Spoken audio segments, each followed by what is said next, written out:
webinar series. Today, we're making a slight modification to the way we usually do our monthly webinars. With the role of the CIO evolving and taking on more responsibilities, including massive integrations and deployments of complex HIT systems, we thought it would be extremely valuable to get in-depth insights straight from an industry leader and expert, Rick Schooler, the Vice President and CIO of Orlando Health. Rick will share his candid thoughts on leading and delivering different strategies, including population health management, while transitioning to value-based care. Rick will be joined by George Miranda, Vice President at Vitel, who will lead the interview. Before we begin, I'd like to review a few housekeeping items. First, you have a control panel on the right side of your screen that you can minimize and expand by clicking on the arrow in the upper right corner. You will want to expand your panel at this time to answer the polling questions that we will start at the beginning of this webinar. Second, you can submit questions using the panel located near the bottom of your screen. We will take a few questions at the end of the presentation, and if your question wasn't answered, we will respond to you individually after the event. And finally, all registrants will receive a copy of this presentation and a link to the recording later this week. We will also ask you to please take a short survey at the completion of the webinar. We appreciate your feedback. All right, at this time, we're going to go ahead and get started. George, I'm going to turn it on over to you, and we'll begin the polling question. Great. Thank you, Renee, for that. And Rick, thank you for joining us today during the webinar. I'd like to provide just a brief background of Rick before we get started here. Rick Schooler has been Vice President and Chief Information Officer of Orlando Health since 2001. He oversees all of the information technology, communications, clinical informatics, enterprise analytics, and quality reporting, along with biomedical engineering, supply chain, retail pharmacy, and a group purchasing organization. Prior to joining Orlando Health, he was Vice President and CIO for Central Georgia Health System. Prior to that, Rick served as Director of Systems Integration for the Methodist Hospital of Indiana, and his prior employers include Ameritech, General Dynamics, Computer Systems Corporation.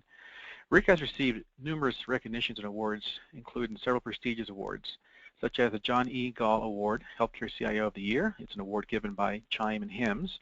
College of Healthcare Information Management Executives Innovator of the Year. Becker's Hospital Review, 100 CIOs to Know, Information Week Magazine, Top 25 CIOs in Healthcare, and Georgia CIO of the Year. Rick is a member of the following professional organizations: American College of Healthcare Executives, College of Healthcare Information Management Executives, fellow and former board member, and Healthcare Information Management and Systems Society. He is also a certified healthcare CIO. So Rick, thank you for joining us today, and we're going to get started with a few polling questions, about 4, that will give us a background of the diverse audience that we have today on the webinar.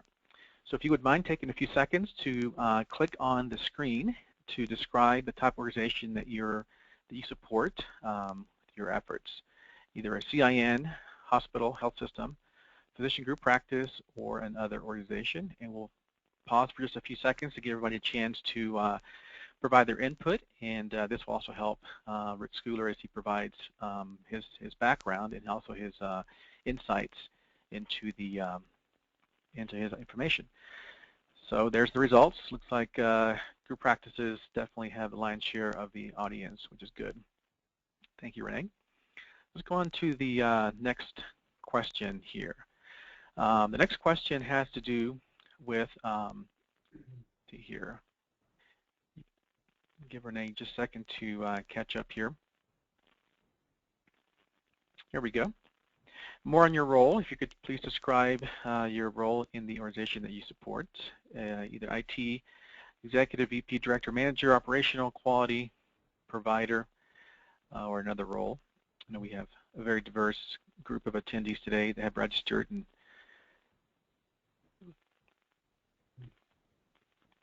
great. Thank you, Renee, for that. Looks like we have a lot of executive IT level folks on the line, as well as a quality audience. Great. And some good operational folks as well. Thank you, Renee, for that. Let's move on to the third question. Which of the following value-based care initiatives is your organization currently running or in the process of implementing?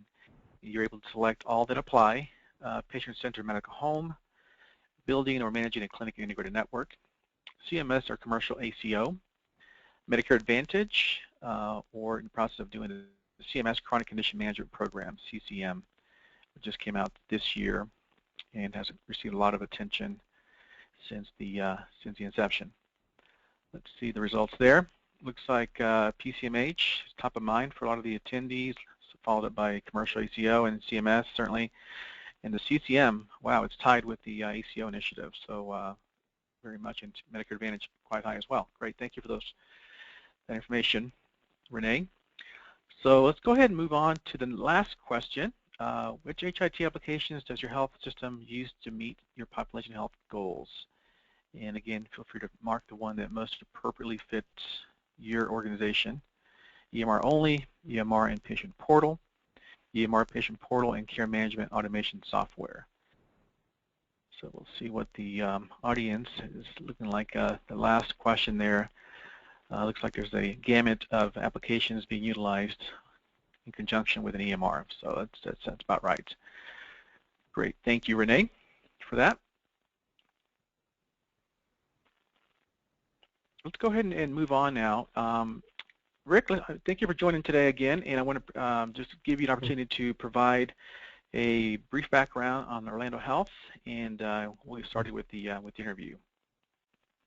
Okay, thanks, George. It's great to be with everybody today. I don't see the names of those attending, but I'll bet that I know quite a few of you. So thanks for joining, and hopefully the next 45 minutes or so we spend together will be meaningful and practical, things that you might be able to take with you and act upon or verify or confirm or even maybe at some point challenge. So just a couple quick things to talk about Orlando Health. I won't spend a lot of time on this. I know everyone can see just a few of the fast facts that I put up on the screen there for folks. You know, our position here in Central Florida is in competition with another very large health system, and then we have a couple other health care providers that are and systems that are on sort of the edges of our market. But I think by looking at that, you can get a feel for some of the things that that we provide. We're a big regional health system that is pretty much into about every service line as well as every level of care. There's a few quaternary services we don't get into, but our physician practice footprint is growing. We started out with probably less than 50 above and beyond our faculty 3-4 years ago. So we've been on a pretty rapid pace of growing that part of our business. Our focus now is much more on alignment with physicians in the communities. We build out our clinically integrated network, and I'll get into that in a little bit. But this slide is really just meant to give you a little information about who we are, and you can kind of size this up in your mind. Something important, though, the very last point that a lot of people aren't aware of, at any given time, any given day or week, Orlando has an extra 1 million or so people in the community as visitors. So we have a lot of attractions here, in addition to the great weather and the water, and it's a busy place. A lot of folks coming in and out of this area of the country. So kind of just to give you a feel for who we are and some of the things we do. Excellent. Thanks, Rick. And by the way, congratulations on the health data management making the cover page by one of your team members. A great article. Rick. Yeah, so I would encourage folks to read that if they get a chance. It kind of tells a pretty good story about how we have moved into this new type of healthcare that we traditionally were not exposed to, in the form of you know, the accountable care type population health services, which is why we're on the phone today. So great. Yeah, it's a good segue. So I know as a CIO, many things may keep you up at night, but there are only so much time in the day that you could focus on things. So what are the top 3 things that you and your organization needed to consider as you transition to value-based care? I know there's a lot going on in healthcare IT and just strategic initiatives, but what are some of the things you've focused on and so forth? I've got a few things I want to share, maybe a couple more than three, but I think this is good for folks to really, depending on where you are in your transition, whether you're at contemplation stage or you're actually in the process of building or offering value-based care and related services, or whether you're looking back on successes or things that you've learned from that you've done previously. 4 or 5 things that I think are worth mentioning that I believe anybody embarking in this direction, which is pretty much all of us, I believe, as we go forward in the future, in some way, shape, or another, we're going to be all kind of involved in something related. One of the first things we recognize, we had to talk about is, you know, still, even though we are who we are in the market we're in and so forth, a large amount of our reimbursement and a large amount of the services that we render are still rendered under the traditional, although it's not per se fee-for-service, the traditional, the more we do, the more we make type environment. And so we recognized early on that if we were to pursue too rapid of a transition out of that mode of doing business, we could really hurt ourselves, and in particular, we could really knock off volume and knock off revenue. And so, of course, the end objective is to be in a situation where we are, in fact, only treating people in the right venue of care that should be in that venue of care, whether you're talking about the emergency room or the hospital or the home, what have you, rehab, post-acute.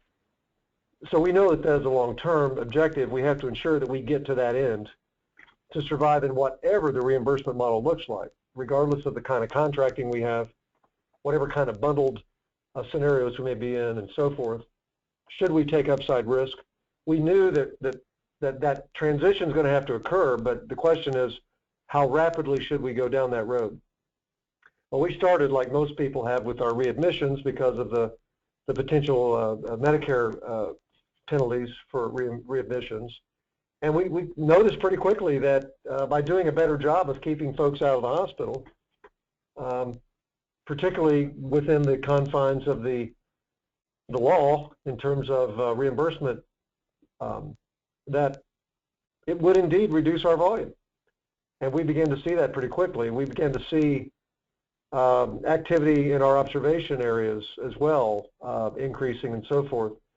So the point here is that we had to really think about, you know, how to handle this transition over what period of time and how aggressive to be given the various arrangements for payment that we have across all of our governmental payers as well as our other contracts, third-party type contracts. So that's one thing that we really have been very cautious about. We also spent a fair amount of time thinking through the care management design and delivery that's going to be required that is so very much different than what we're accustomed to, what we've done, you know, for our entire almost 100-year history. Our organization turns 103 years, and we've got some pretty established habits, as you would imagine, and I'm sure some of you are from similar sized and similar type organizations of similar with similar legacies. We knew that we were not seasoned and experienced at coordinating care outside of the walls of our traditional health system. We knew that when we acquired a very large physician, multi-specialty physician practice, that they were going to have to bring to us the patient-centered medical home skills. So that was one of the reasons why we pursued that strategic investment on part of the organization. We knew that the folks that work and comprise in our organization today, many had not been in that particular kind of work environment with those kinds of responsibilities. So the point here is that it's not so much a different way of doing things. There are so many more things now that we have to do in different ways. And when we looked at our embedded base of technologies, we really had nothing in place to drive that. And we were all in consensus from day one that this future that we're moving to of value-based care is going to require, a different set of technology than, what we have traditionally deployed and what most of us, I'm sure on the call, already have installed in our systems throughout. So that whole systems architecture and that vendor selection process we knew was going to be a little different for us because, we've got a health plan here, we're self-insured, and we've been using a risk management platform for years. But that platform essentially looks back over time and helps us understand, who's on what kind of medications, who's overutilizing, who are the sickest of our team members and their dependents and so forth. It was more of a stratification capability, which is important, don't get me wrong. But at the same time, we knew that we had nothing to really help us drive the care process outside of the walls of the hospital or the hospital-based services or the practices that we employ. So that was clearly a key consideration. And, I've always believed this, and as long as I've been around healthcare, and understood that there really is no patient plan of care that works without the patient being engaged. And the industry, you'll hear that term patient engagement a lot, but I believe what it boils down to is the patient, him or herself, first of all, understanding their care condition, understanding their care status. What is it that I, as the patient, have to do to manage and to understand what my situation or my condition is? Am I chronically ill? Do I have an acute condition that over time will subside? Am I one of the kind of the worried well that we call, that needs to maintain a healthy lifestyle and begin doing things as I age that will position me well to be healthy as I get in my later years? So there's so many things that roll up into patient engagement, not to mention the technologies that give the patient access to information. And I think most of us know that this is a problem, this is a challenge that we have across our healthcare system in the United States. And I believe this may be one of the key areas that we will continue to struggle with as we move forward without the right kinds of things lining up, if you will, that really do give our patients and their families the proper motivation, or the proper incentive, probably a better word, the proper incentive to be fully engaged, not only in episodic or maybe an acute situation, but also maintaining health, regardless of the overall health status.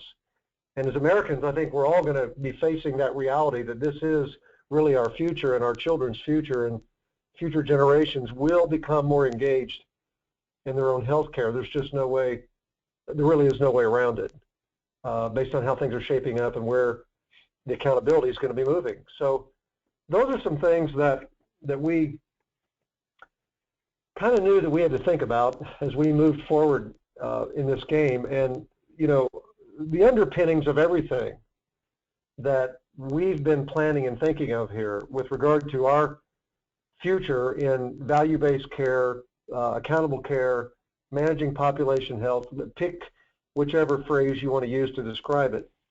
The absolute foundation of this is our level of clinical integration.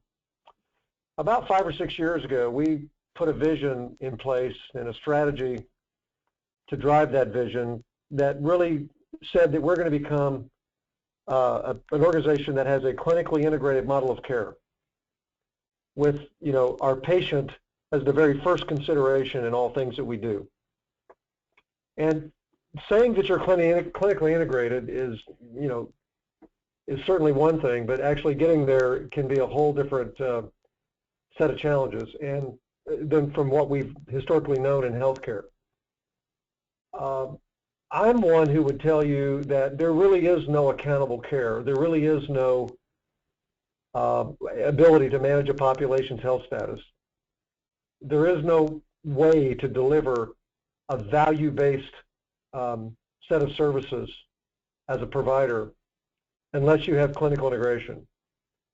Unless the players throughout the healthcare continuum for which you or your organization have responsibility, and even beyond, quite frankly, unless those entities and those individual providers and care teams are working in sync, they're working off of a common set of metrics and objectives, they're working in a way to share information in real time, they're working from standard protocols for many of the key conditions that we all manage.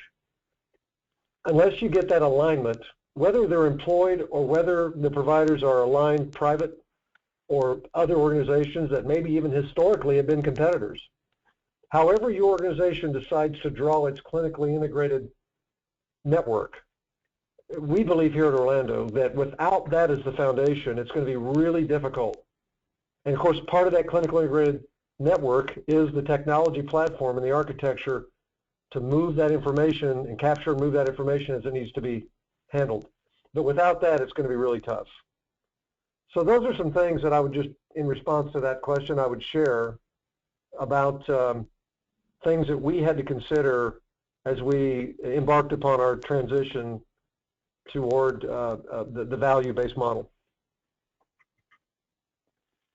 All right, Rick, that's great. Thank you very much. I believe we're having just some audio problems with George at the moment. So I'm going to go ahead and proceed and ask the next question. Can you hear me all right? Sure. Okay, great. So based on some of the three things that you were just talking about in terms of what you would focus on, what were some of the challenges that you faced and were able to overcome as you encountered your transitions? As I mentioned earlier, one of the biggest challenges that was sort of day one was really beyond understanding the delivery model. I mean, okay, we've got to set up now a new way of delivering care. We've got to have transition points where folks actually transition and coordinate care as the patient moves through the continuum. I'm going to kind of push that aside because that's a common challenge that, if we move this direction as healthcare providers and systems, we have to have that down pat. I mean, that is an expectation in my mind more so than a challenge.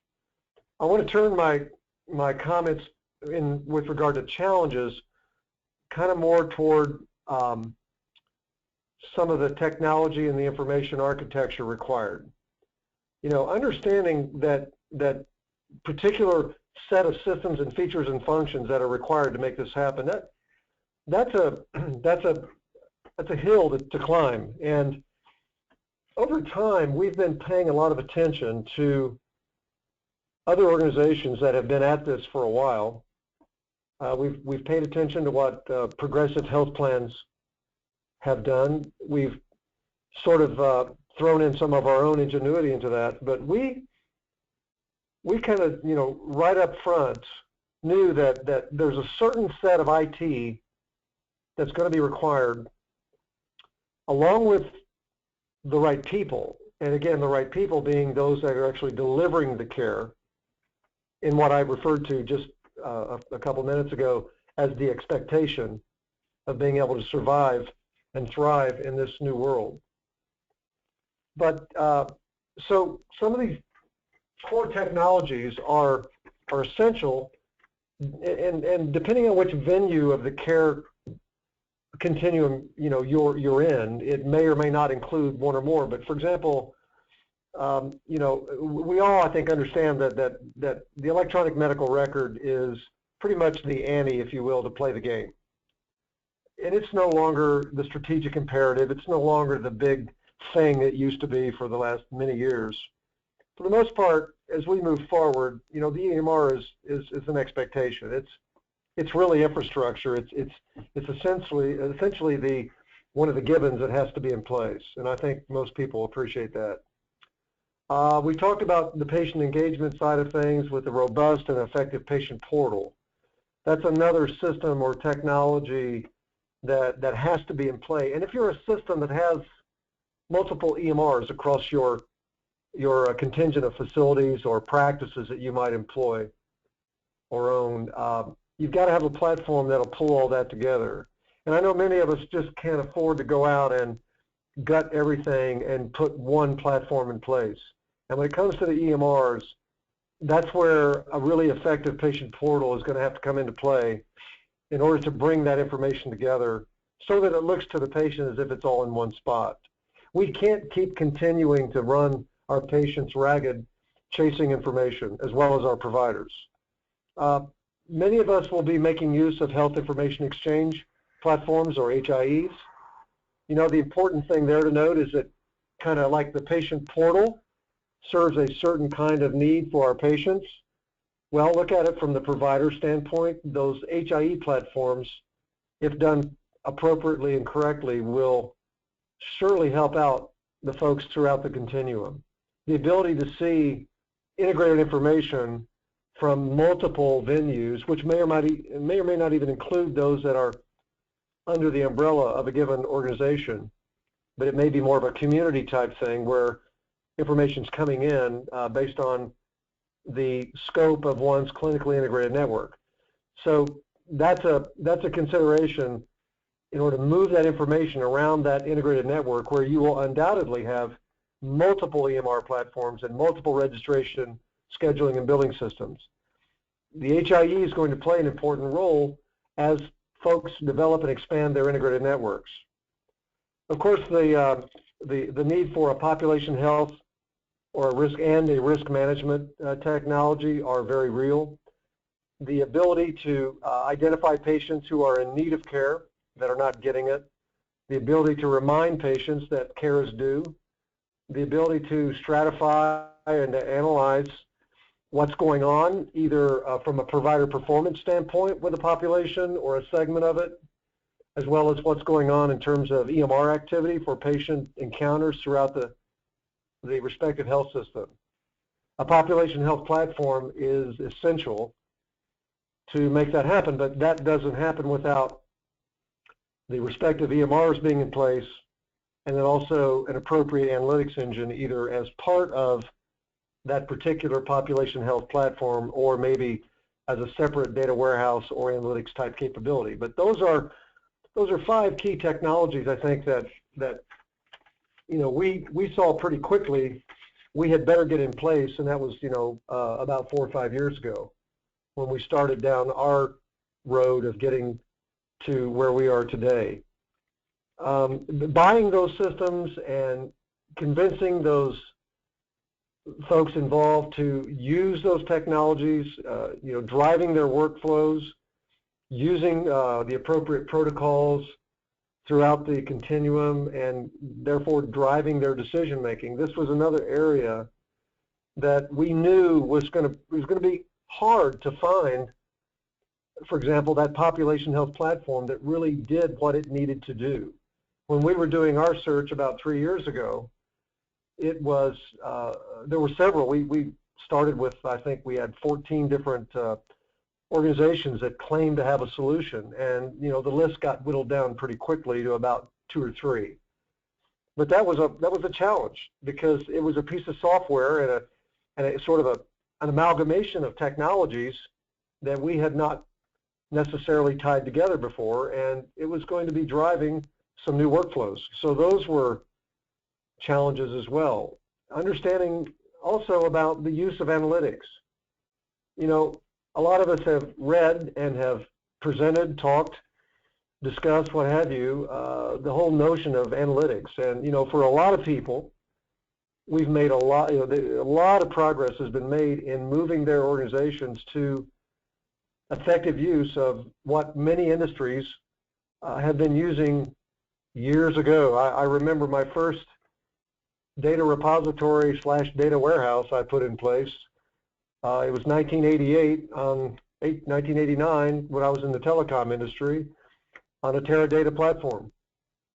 And many of our healthcare colleagues, you know, are just now really beginning to understand the value of that kind of computing capability. So, you know, when we hear other industries talk about how healthcare seems to be behind, I'm not so sure it's a matter of being behind as it is we now have the compelling need to pursue those kinds of solutions. So understanding how to leverage all of these systems and make use of that information that historically has been the point.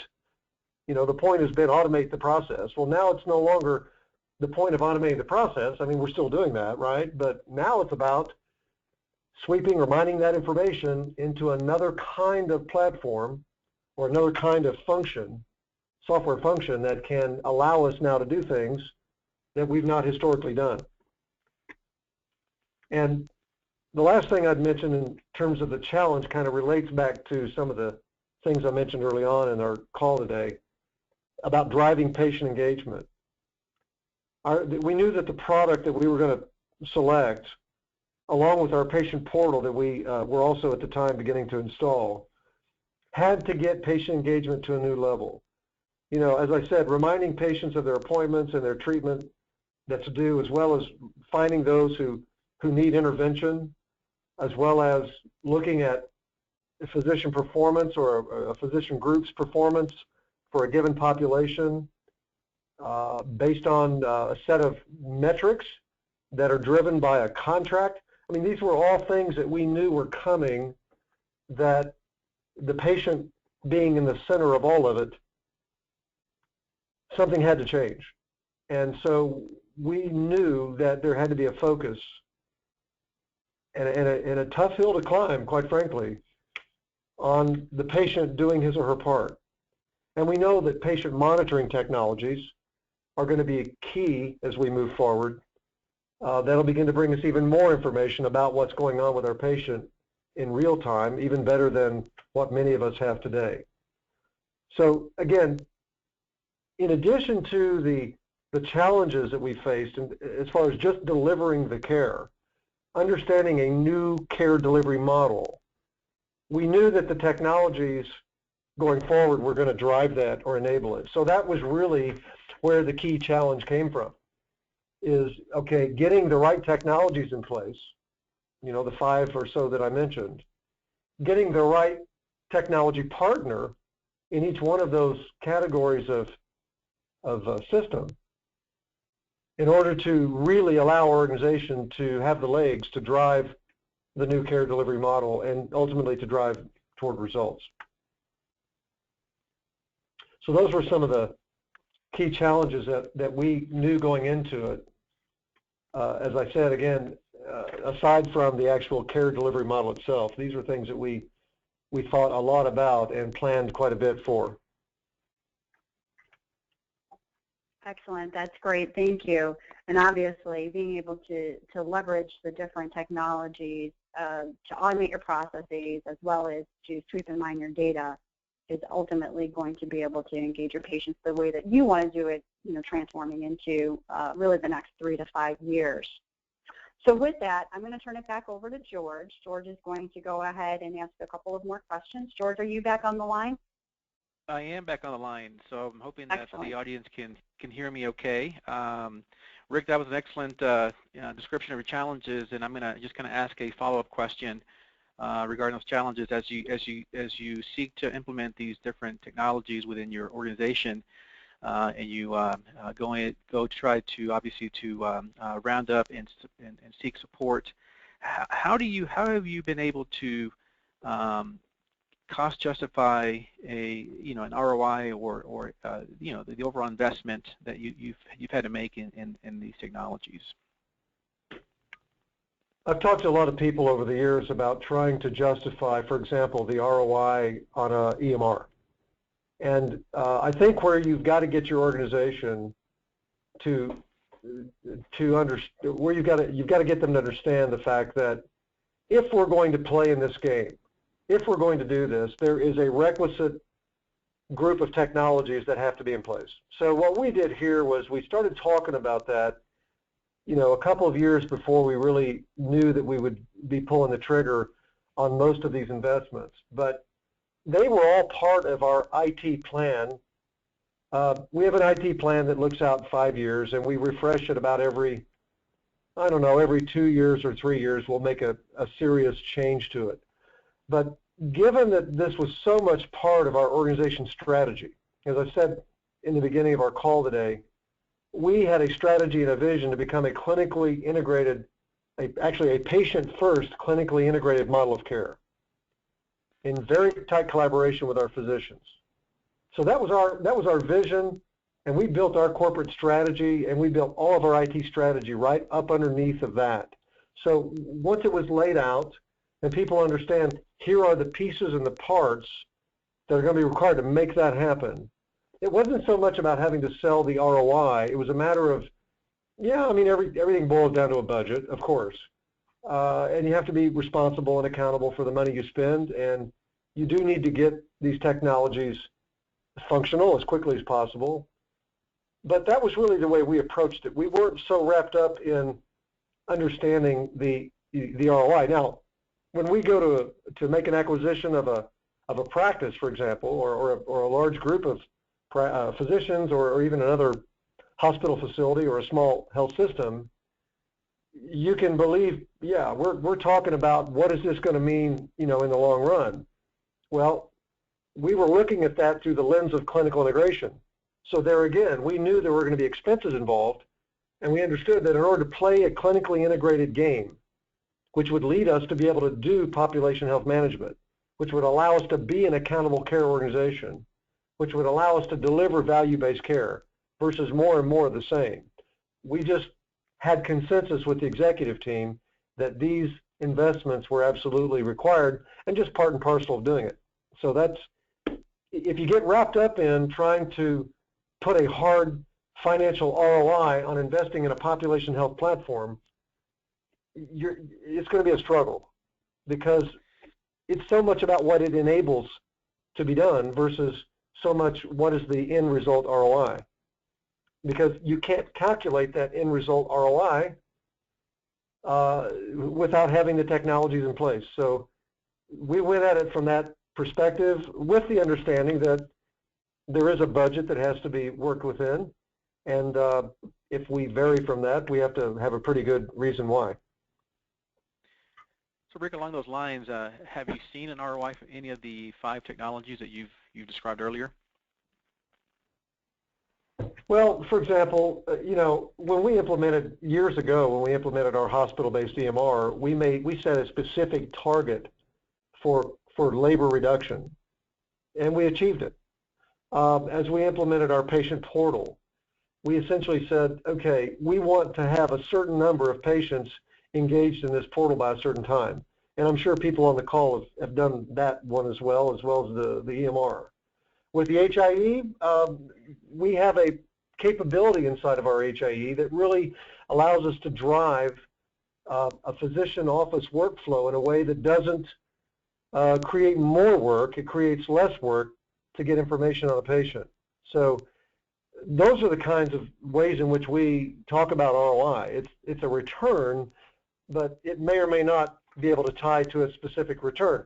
The population health platform, we had a very specific financial return on patients that would have either not known about the need to see the physician or missed an appointment with the physician. And it's kind of different than the old-timey patient reminder phone calls that used to go out. This level of doing business is much more engaging with the provider and the patient together.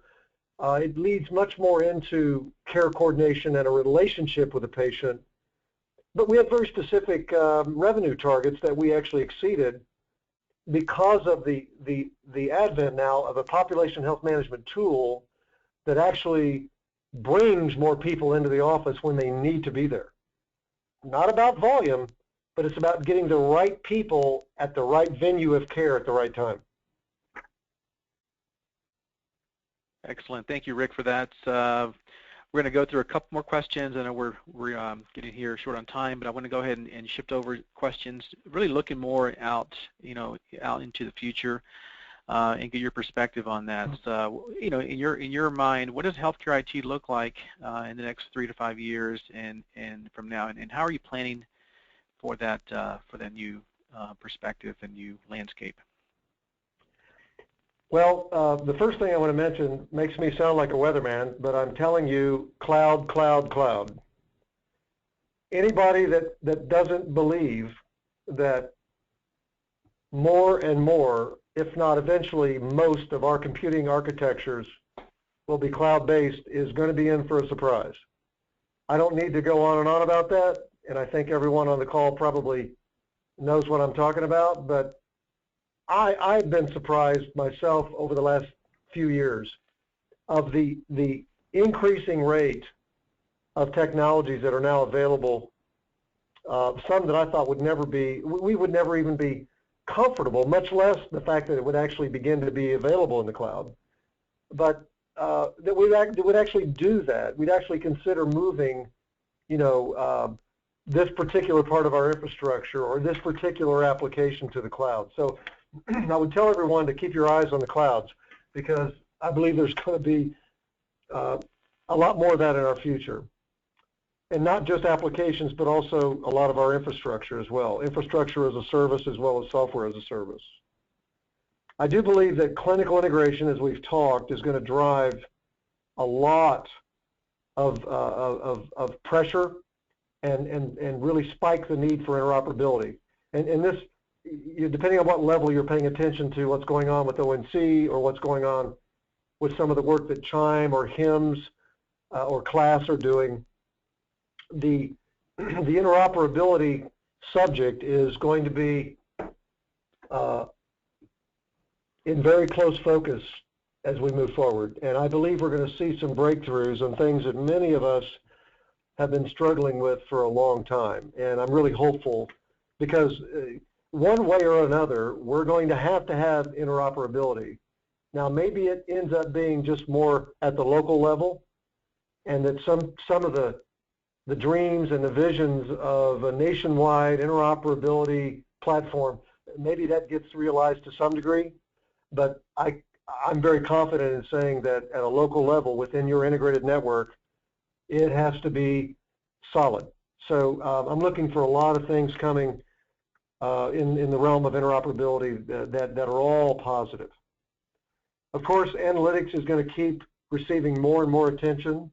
As I said earlier, as the EMR and the clinical systems environment really becomes more part of infrastructure, as I said, more of the ante to play the game, a lot more focus. And I think we're going to see more organizations beginning to invest more, not so much in the technology, but in the people. Our industry is not blessed with the kind and numbers of data scientists who understand our business that are working in provider organizations as compared to other industries. There's always the folks in academia. There's always going to be folks who are associated with research organizations who are skilled in that way. But I don't think we as providers in particular, and those of us that are forming our integrated networks to offer these narrow network offerings to employers that want to go direct or to other health plans, I don't think there's enough of us that have enough of the right people. So I think we're going to see more investment in those kinds of skill sets and those kinds of resources. I think we'll see a lot more remote patient monitoring technology adoption. And of course, the integration of all that, the meaningful integration, because there's so much information that can be captured now, whether you're chronically ill or you've got just a acute condition, or if you're, as I mentioned earlier, one of the worried well, there's so much that can be captured, but how much of that is actually pertinent and meaningful to a given provider at a given time. So I believe there's going to be tons more coming down the road with meaningful and effective use of remote patient monitoring technologies.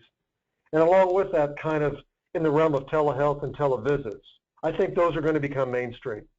If your organization doesn't have a telehealth, televisit strategy, whether it's something that's more like the televisit, or maybe it's something that's your home health, or your maybe if you have physicians that do house calls, which is coming back in many ways in different markets.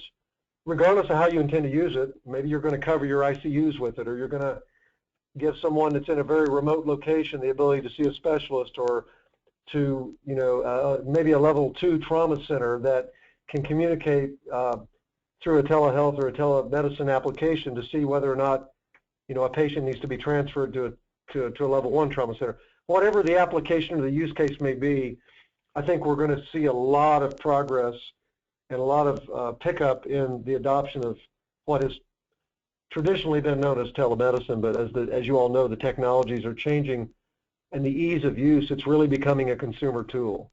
And so if your industry or if your organization's not seriously contemplating their play in that, I would tell you it might be time to sort of nudge people in that direction. I do believe in the midst of all of this going on, we're going to continue to have pressure on us to cut costs.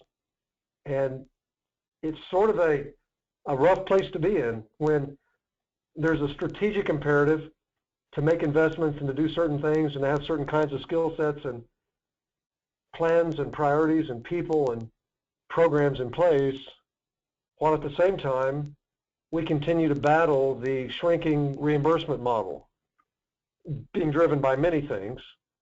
But in particular, the point is we're not going to be able to forget about reducing costs. And allow me to be not the first, but another one to tell you, an IT in particular is not immune from that requirement. It'll be very difficult going forward, but it's got to be done to ensure that the right investments are made in the right tools. Things that we historically have done and keep doing, we're going to have to stop doing to fund the things that we need to do. You know, there's this old saying that I heard for the first time a few years ago, this phrase called the tyranny of the urgent. And if you think about it in your organization and your day-to-day work, how many times does the tyranny of the urgent stop you from doing what you've got to do or what you should be doing? And this is my point really about this with regard to cost reduction, as well as, you know, putting money in the strategic direction that it needs to go. We can't keep being trapped by the tyranny of the urgent. We've got to be able to get above that and beyond that and say no to certain things and say yes to others. And that's going to be political as well. In many of our organizations, that's going to introduce a lot of strife and a lot of conflict, a lot of dialogue, and a lot of push and pull within our executive and other ranks. But I believe that's part of our future, is that we're going to have to be able to effectively decide where we spend the money. And of course, I think we'll see more and more of health system consolidation and integration. I believe that the overall spend on technology may continue to rise, but the number of disparate buyers of that technology is likely to shrink. And I think that that's sort of going to be an outcome of our future, in that there are, you know, an increasing number of larger organizations through continued consolidation and integration, but very likely, you know, a decreased number of buyers. However, the overall appetite for technology appears to be continuing to be pretty strong. In my mind, I think it will be if we're looking 3 to 5 years out. It'll be money spent on things different, if you will, than things that have been purchased in the last maybe 10, 12 years. But don't forget about all the costs that are involved in keeping what we have running. And this is an area that I would encourage everyone to push and to ensure that your organization remembers that all of this embedded technology, all the embedded tools, applications, infrastructure, all of that stuff on the IT side has to be maintained and supported, and it has to continue to be refreshed and upgraded. And this is a very significant challenge for many. But I do believe that as we move forward, the IT spend, relatively speaking, will continue to climb a bit, but it can't climb at the expense of keeping what we have functional. And as these newer technologies are put in place, they then transition to become embedded technologies, and then they also need the same kind of support and maintenance that everything else has. So those are some things that I think that are kind of right in front of me as I look out over the next 3 to 5 years. And oh, by the way, don't forget about the fact that it takes skilled and talented people to make all this happen, both on the clinical provider business side as well as the technology side. And I do believe, kind of as a last point on this question, staff retention and the ability to recruit the right kinds of people will be an increasing priority, if not an increasing challenge. That's great, Rick. Thank you for that. And as we wrap up the last question here, it's generally more geared towards our CIO audience. But what advice would you give to other CIOs who are in your shoes and are faced with these challenges? I just have 2 or 3 real quick things to share in this regard. I would tell our colleagues to really work hard and be sure to understand this new way of doing business. The care side of it, the reimbursement side of it, as well as the IT side of it, as soon as possible. And sort of in that vein, we're going to be learning. We're going to have to make a special effort to learn from each other. We're going to have to watch what other people are doing, because what others are doing may or may not work for us. But this is a new venture for most of us, IT as well as otherwise. So learning this new aspect of healthcare, understanding what it is from a business, from a care, and from a technology standpoint, learning from what others are doing or have been doing for years. Believe me, I don't think we're doing anything here at Orlando Health that hasn't been done somewhere. But as a regional not-for-profit health system who's moving in this direction, it's relatively new for us. And then I would also tell folks to be sure and establish and work really hard on relationships with the folks in your organization who are leading these related, clinically integrated, value-based care, population health, efforts. This is going to be more about coordinating the right set of relationships and the right set of technologies and bringing those together than it is owning either one. So being able to say that the IT team is in complete charge and control of a system like we used to be, going forward, the relationship has to change with the vendors. It has to change with our internal customers, those that are actually leading these efforts. And as I said earlier about the cloud, there's going to be a lot of things available in the cloud that our customers internally are going to want to be pursuing. And so the effective CIO, the effective IT leader, is going to be someone who gets better and better at coordinating and bringing all of that together to ensure that you get to the right answer that will, in many cases, be very different than the way things have been run and managed in the past. So those relationships, I think, are vital. And I think acknowledgement of the way the landscape is changing, not only in the way we procure and the way we use the technology, but in the way that you as a CIO are going to have to relate to the business. Those are things that I would offer as friendly advice. Excellent. Thank you, Rick. And I think everybody agrees that you've provided some very candid insight and perspective on today's healthcare challenges. So I'm going to turn it back over to Renee, and she will facilitate a few questions that have come through the line here in the last hour or so and try to get some of these answered before the end of the webinar. Renee? All right, great. Thanks to both you and Rick once again for your time today. This is a new format of a webinar that we're trying here. So I know that there's been a couple of questions about providing the recorded version of this webinar. Yes, we will be sending this out. You should receive it toward the end of the week. So I do want to make sure that everyone is aware that you will receive a link to this recording. A couple of questions that came through. I think we have time for maybe one or two, but one that I thought was really good, Rick, we'd like for you to answer here is if you could just summarize what changes or different types of workflow did you have to go through in order to make some of these transitions? Maybe if you'd like to just give one or two examples that are really kind of on top of mind, perhaps, with some of the folks that are in the audience. Well, one of the most significant changes that we actually experienced inside of our physician practices, well, post-discharge and then the follow-up visit.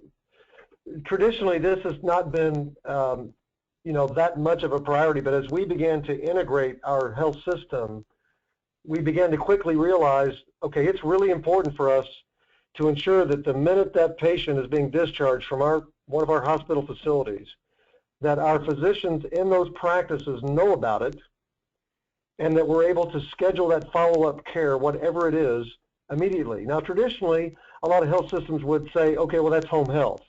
Well, and then unless you employ or own your own practices, it may end there. But we had to say, okay, this full continuum of healthcare that we own, how are we going to ensure that we pick that up at the right point in time, and then that we truly do manage that care for the patient from one step to the next, ultimately getting them back to their physician or physicians, plural, that need to ensure that care continuity remains and continues. That was a really big change for us, and I've spent time in our practices watching our medical assistants and our nurse practitioners and our nurses, as well as our doctors, use these technologies.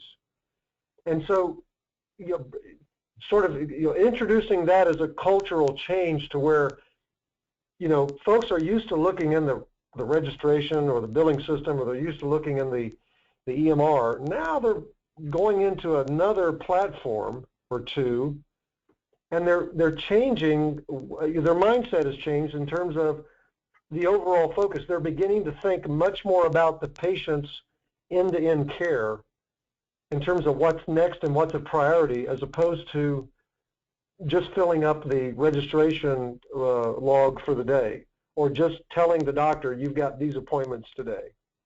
There's a whole set of changes that we've gone through in getting to that point from where we were traditionally as a hospital-centric, or even just as a physician practice-centric organization.